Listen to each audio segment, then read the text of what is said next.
In this video, we're going to look at one of the important theorems in calculus, and that's the Squeeze Theorem.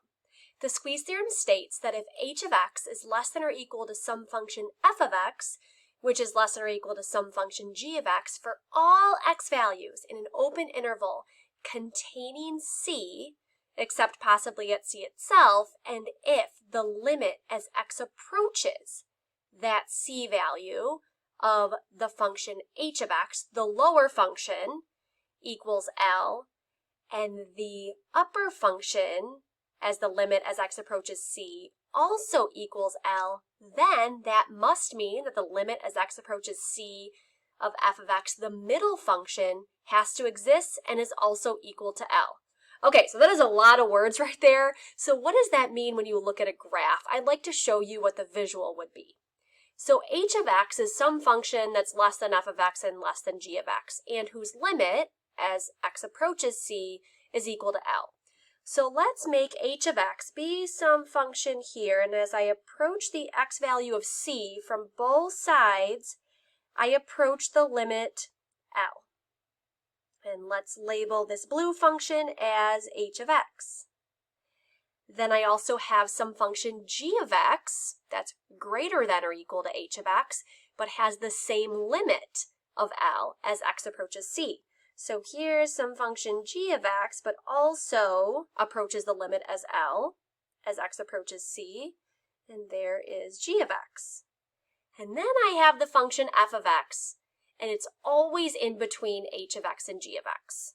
So if f of x is always in between the two, well, at that limit, it would have to be squeezed in between the two. So as you can see, as x approaches c of f of x, the limit would also have to equal L. So there's a visual to go with all these words over here. So what would this look like in a calculus problem? Let's take a look. Let g of x equal this quadratic function and h of x equal this quadratic function. If g of x is always less than or equal to f of x, which is always less than or equal to h of x for all x, what would be the limit as x approaches -1 of this middle function f of x that we are not given? We are not given f of x, but we're given the two functions that f of x is squeezed in between. So let's evaluate this limit at the two functions on either side of f of x.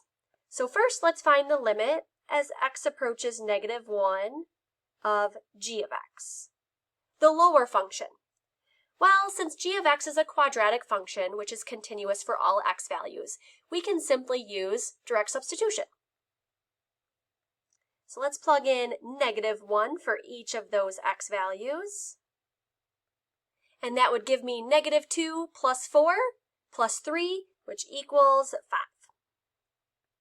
Now for the limit as x approaches -1 of our upper function, h of x. Again, this quadratic function is continuous for all x values, so I can simply use direct substitution to evaluate this limit. This would give me 1/2 minus 1, or -1/2, plus 11/2 is 10/2, which is also equal to 5. Okay, so that means if some lower function is approaching 5, and some upper function is also approaching 5, well then the function f of x, which is squeezed between the two of them, also must equal 5. So therefore, the limit as x approaches -1 of f of x is also equal to 5. If you're finding this video helpful, please make sure to subscribe so that you are notified as new videos come out to help you in your calculus class. Let's take a look at one more example where the squeeze theorem would come in handy. So the squeeze theorem is definitely useful if we have to find the limit of a complicated function, and it's better to use two other functions whose limits are easier to find. And that's how we can apply the squeeze theorem. So we want to find the limit as x approaches 0 of this seemingly complicated problem. So I'm going to pick out the fact that I see sine of 7x. And because this is a sine function, I know that the sine of 7x will always be squeezed between +1 and -1. If I multiply the entire inequality by x squared, I will have -x squared is less than or equal to x squared sine of 7x. Hey, there's my problem. is less than or equal to x squared.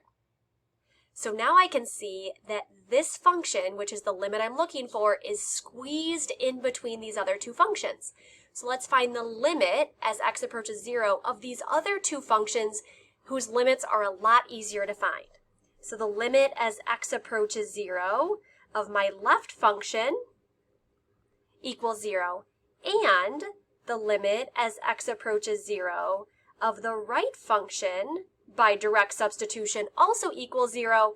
That must mean that the function squeezed in between, okay, the function I was looking for, also has to equal 0.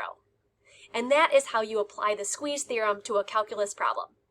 Again, if you found this video helpful, please make sure to subscribe. That way you are notified as new videos come out that'll help you in your calculus class. Thanks for watching.